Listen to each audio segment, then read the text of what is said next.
मैत्री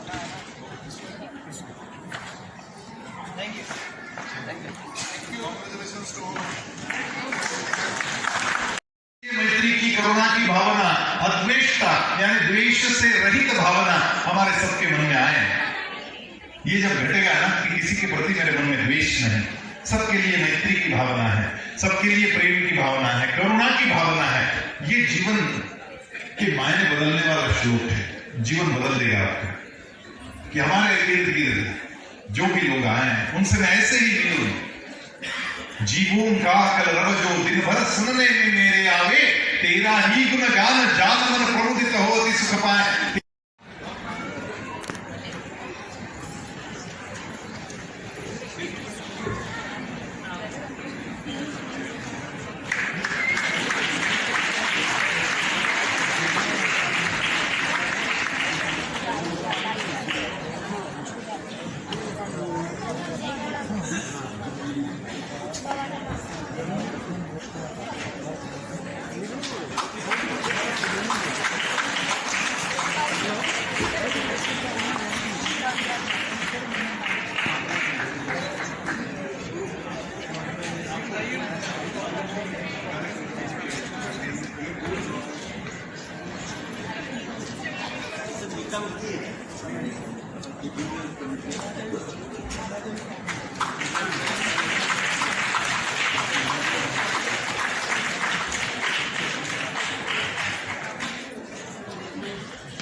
जय श्री कृष्ण सभी को।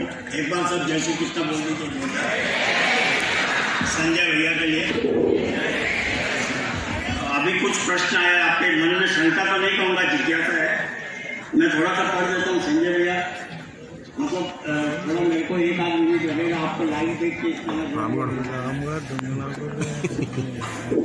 एक प्रश्न अपने साधक ने लिखा है, इंग्लिश में लिखा हुआ है, When we do something, how to stop expecting something in return?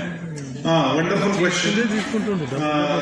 This sadhak has asked that Krishna, Bhagwan Sri Krishna, in all his verses of Bhagavad Gita, he has said that you don't need to expect. Anapeksha shuchir daksha. Anapeksha. No apeksha. So no expectation. How to manage this? All of you must be recollecting one shloka, Karmanye vadikaraste ma phaleshu kadachana. It's a very famous shloka. So Karmanye vadikaraste, you just go on doing your duties and don't expect anything. Now this do not mean that you are not going to get that fruit. वो फल नहीं मिलेगा ऐसा नहीं, वो फल मिलेगा. But you don't expect.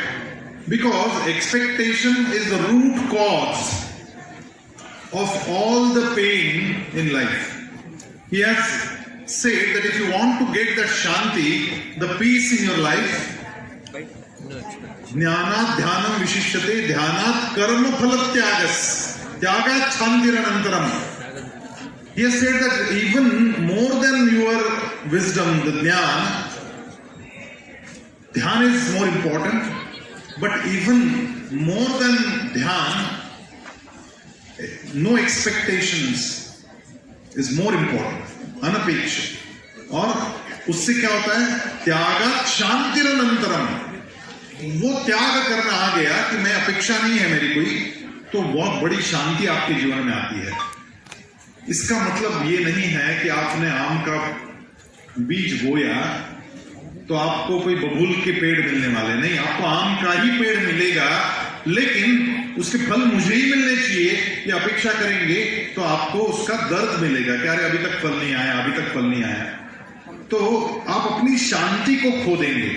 जीवन में सबसे महत्वपूर्ण कोई चीज है तो वो है शांति. और इसलिए त्यागात शांतिरनंतरम. तो एक्सपेक्टेशन छोड़ना है, उससे आपको वो मिलेगा नहीं ऐसा नहीं, वो मिलने वाला है. लेकिन आपके एक्सपेक्टेशन देखिए, जब एक बच्चा सोचता है कि मेरे को 90% मिलेगा, I want to get 90% plus in my exam, that time when he will be appearing the exam, that tension, that stress will be always there. तो स्ट्रेस में लिखेगा तो उसको अच्छे मार्क नहीं मिलेंगे. The moment he leaves the expectation of getting 90%, he becomes stressless, and with stressless mind he can write better examination, so he get better results. So to get better results you have to leave the expectation. वो expectation को छोड़ देंगे तो अच्छे result आएंगे ही आएंगे, लेकिन वही रिजल्ट चाहिए इसलिए मैं काम कर रहा हूं, ऐसा जो करेगा वो अपनी शांति खोएगा, फिर स्ट्रेस आएगा और स्ट्रेस से उसका रिजल्ट खराब होगा। भगवान आपका रिजल्ट अच्छा करना चाहते हैं, इसलिए एक्सपेक्टेशन से बाहर निकलने को कह रहे हैं। Got it? And still I got this worst thing in my life. ये भावना सबके मन में जीवन में कभी ना कभी आती है कि मैंने इतने अच्छे काम किए, मैं इतनी भक्ति करता हूं, उसके बावजूद ये बुरी घटना मेरे साथ क्यों घट गई। एक बात ध्यान में लीजिए, पहली बात, जो भी भगवान आपके साथ घटा रहा है वो अच्छे के लिए घटा रहा है। पहली बात ये, इस पर भरोसा कभी मत टूटने देना। जो भी भला हो रहा है या बुरा हो रहा है आपके साथ, भगवान अच्छा ही कर रहा है। मैंने कल एक टॉलस्टॉय की कहानी पढ़ी, बहुत प्यारी कहानी है।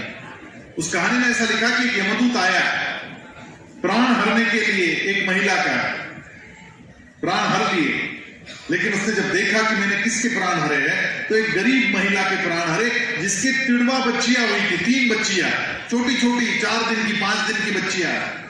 उसमें से एक तो उस मृत शरीर पर स्तनपान कर रही थी, मरी हुई है मां।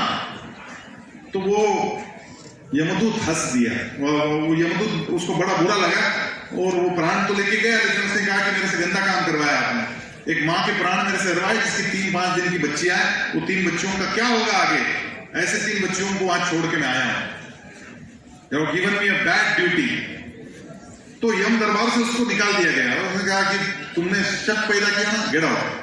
तुम्हें अब भिखारी बनाया जाता है और तुमको हम पृथ्वी पे भेज रहे भिखारी बन के। वो भिखारी बन के आया वहां पृथ्वी पे आया, भीख मांग रहा है, कपड़े नहीं उसके बदन पर। तो एक कोई जूते बनाने वाला आदमी था, मोची था, वो वहां पे आया। उसने देखा है कि सिकुड़ रहा है आदमी ठंड के मारे, तो उसने उसके पास जो पैसे थे उससे एक कंबल खरीदा और उसको कंबल पहना दिया। तो उसने कहा मैं बहुत धूप, कुछ नहीं है, मेरे को छत चाहिए। तो उसने कहा तो मेरे साथ चल। घर आया तो घर में उसको बहुत बुरा भला सुनना पड़ा बीबी से। तब भी यमदूत पहली बार हंसा। उसको ये बोला था 3 बार हंसेगा तो वापस ऊपर आएगा। तो पहली बार यमदूत हंसा, ये सोचकर कि इनको पता नहीं है कि मेरे इनके घर में आने के बाद इनके घर में क्या सुबत्ता आने वाली है। They don't know what is happening with them. इनका अज्ञान है, वो अज्ञान पे हंसा। तो वो मोची ने पूछा तुम क्यों हंसे? बोले 3 बार हंसूंगा तो बताऊंगा मैं क्यों हंसा। 3 बार इंतजार करना पड़ेगा, 3 बार हंसना पड़ेगा मुझे। अब दूसरा ये हुआ कि वो इतने अच्छे जूते बनाने लग गया। अब यमदूत था तो सीख गया कला, और उसके जूते वर्ल्ड वाइड फेमस हो गए। उसको बहुत पैसा मिलने लग गया। वो मोची जो था बड़ा अमीर मोची हो गया, ब्रांडेड जूते बेचने लग गया। वो वहां के राजाओं के जूते बनाने लग गया। तो राजा के यहां से एक बार एक चमड़ा आया, एक लेदर आया। उसने कहा इसका सबसे बढ़िया जूता बनाना, this is the costliest leather in the world, इसका जूता बनाना। डोंट मेक स्लीपर मरने के बाद पहनाई जाती थी उनके राजाओं को। उसने कहा इसका बढ़िया जूता बनाना। तो उसने देवदूत वो यमदूत को दे दिया। उसने कहा इसका जूता बना, स्लीपर मत बना, जूता बनाना। तो उसने स्लीपर बना दी।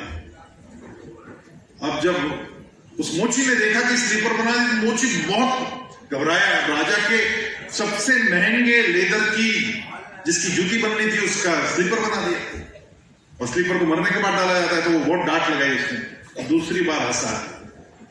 उसने कहा तू क्यों हंस रहा है? गंदा काम कर रहा है, मेरी डांट खा रहा है, फिर भी हंस रहा है। और जोर से हंसा। उसने कहा हंस क्यों रहा है? बोले 3री बार हंसूंगा तब बताऊंगा। और फिर पता ही चला कि राजा मर गया उसी दिन। और राजा के लिए स्लीपर बनाने का ऑर्डर आया। स्लीपर पहले से बन के तैयार थी, वो स्लीपर उसको पहनाई गई। अब राजा के 3 बच्चे थे, उनकी शादी तय हुई और उन राजपुत्रों के जूते बनाने के लिए, उन राजकन्याओं के, उनकी राजवधुओं के जूते बनाने के लिए इसको बुलाया गया नाप लेने के लिए। तो ये यमदूत वहां पहुंचा, नाप ले रहा है। तो तीनों एक जैसी दिखने वाली पुत्र वधु वहां देख करके अचरज में गिर गया। उसने कहा तीनों आपके क्या है? तो उसने कहा हम बहुत गरीब परिवार में पैदा हुए, पैदा होते हमारी माँ चल बसी, तो बाजू वाली अमीर महिला ने हमें गोद लिया, उसी ने बड़ा किया हमको, और आज हम इस हैसियत पे पहुंच गए कि आज हमारा विवाह आज पुत्र से हो रहा है। तीसरी बार हंस दिया। मैं जिसका प्राण लेके गया था और जिसके कारण मैं तकलीफ पाया था, वो महिला के 3 बच्चे भी उसी महिला के पास रहते, तो शायद आज ये दिन उनको देखने नहीं मिलता। घटना तो बुरी घटी थी उसके घर में उस दिन, लेकिन उस बुरी घटना के पीछे भी एक बहुत बड़ा अच्छा भविष्य था। और इसलिए हमारे साथ जो भी बुरा घटता है, हम भगवान को दोष देते हैं ना, तो गलत फहमी हमारी गलत फहमी कि हमारे साथ ये क्यों बुरा हुआ। भगवान आपके साथ जो कर रहे हैं वो भविष्य के अच्छे के लिए कर रहे हैं। उस क्षण में आपको शायद लग रहा हो कि मेरे साथ बुरा किया भगवान ने, लेकिन आपको जगाने का काम भगवान करते, आप में शक्ति भरने का काम उस निमित्त से भगवान करते। और इसलिए आने वाली हर घटना की तरफ ये भगवान ने भेजी हुई एक ऐसी भेंट है जिससे मैं और शक्तिवान बनूंगी और शक्तिवान बनूंगा। ये भाव से यदि आप काम लेंगे तो आपको किसी घटना का बुरा लगना बंद हो जाएगा। और इसलिए भगवान कहते हैं सुख दुखे समे कृत्वा लाभा लाभौ जया जयौ।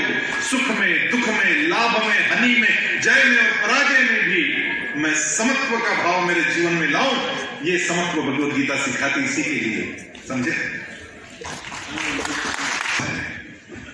और मृत्यु भी उत्सव है। मृत्यु के उत्सव के समय भी पढ़े, क्योंकि मृत्यु तो क्या है, मृत्यु वासांसि जीर्णानि यथा विहाय नवानि गृह्णाति नरोपराणि तथा शरीरानि विहाय जीर्णानि अन्यानि संयाति नवानि देहि। नए देह में प्रवेश करने के लिए नए कपड़े बदलने का उत्सव मृत्यु है। तो उस उत्सव के समय भगवत गीता पढ़ी जाती है, लेकिन पूरा जीवन ही भगवत गीता उत्सव बना सकती है यदि जीवन भर हम पढ़े।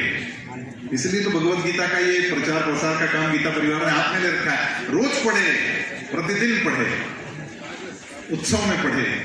वो मृत्यु के समय पे इसलिए पढ़ी जाती है ज्यादा कि उस दिन हमारे मन में वैराग्य जगता है कि हमारा भी एक दिन होने वाला है।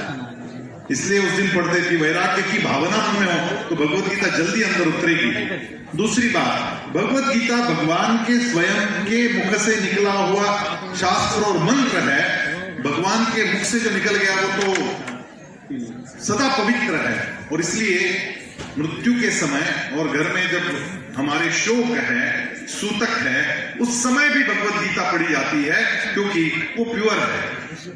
जैसे सोने का यज्ञोपवीत पहन ले कोई, तो उसको मृत्यु के पश्चात किसी के अंत्य संस्कार में जाने के पश्चात बदलना नहीं पड़ता है, क्योंकि वो सोना पवित्र है। उसी प्रकार भगवत गीता के मंत्र इतने पवित्र है कि वो मृत्यु के समय पर भी बोले जा सकते हैं। भगवत नाम उस समय पे भी सूतक में भी लेने की आज्ञा हम लोगों को मिली कि भगवत गीता बोल सकते हैं, सूतक में भी बोल सकते हैं।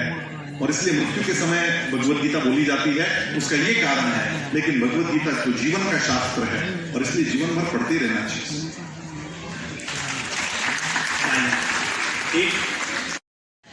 कुछ प्रश्न हमारे बीच आए हैं, हम के सामने प्रस्तुत करेंगे, संजय भैया उसका उत्तर देंगे। तो मैं सभी से निवेदन है कि कृपया बैठ जाएं, कृपया बैठ जाएं।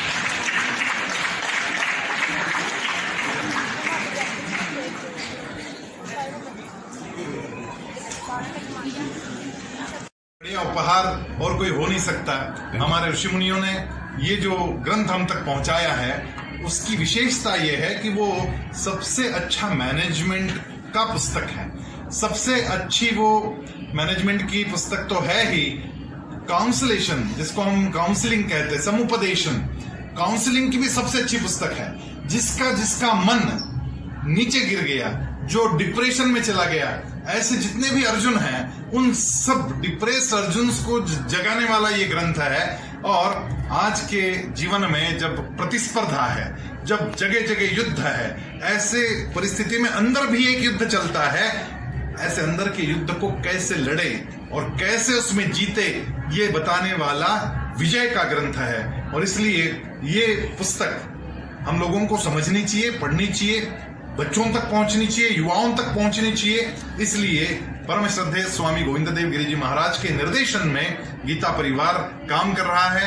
आज के दिन में 6.5 लाख लोग इस परिवार से जुड़े हुए हैं और अलग अलग 13 भाषाओं में, जिसमें तेलुगु भाषा में भी सिखाया जा रहा है, अलग अलग 13 भाषाओं में सुबह 5 बजे से लेकर रात को 2 बजे तक 1500 जूम क्लासेस रोज चल रही है और 154 देशों के लोग इसके साथ जुड़े हुए हैं। तो भगवत गीता आने वाले दिनों में सर्वोत्तम ग्रंथ तो बनेगा ही, एक मंत्र बनेगा और घर घर में पहुंचेगा, जिससे वसुधैव कुटुंबकम और पूरे विश्व में शांति की पहल करने वाला ये निश्चित रूप से ग्रंथ रहेगा। इसका प्रचार, इसका प्रसार करने के लिए गीता परिवार हैदराबाद के सभी लोग, हमारे हरिनारायण जी व्यास और उनके साथ सभी कार्यकर्ता यहाँ जुड़े हैं और ये बहुत सुंदर कार्यक्रम आज यहाँ पे हम लोगों ने संपन्न किया है।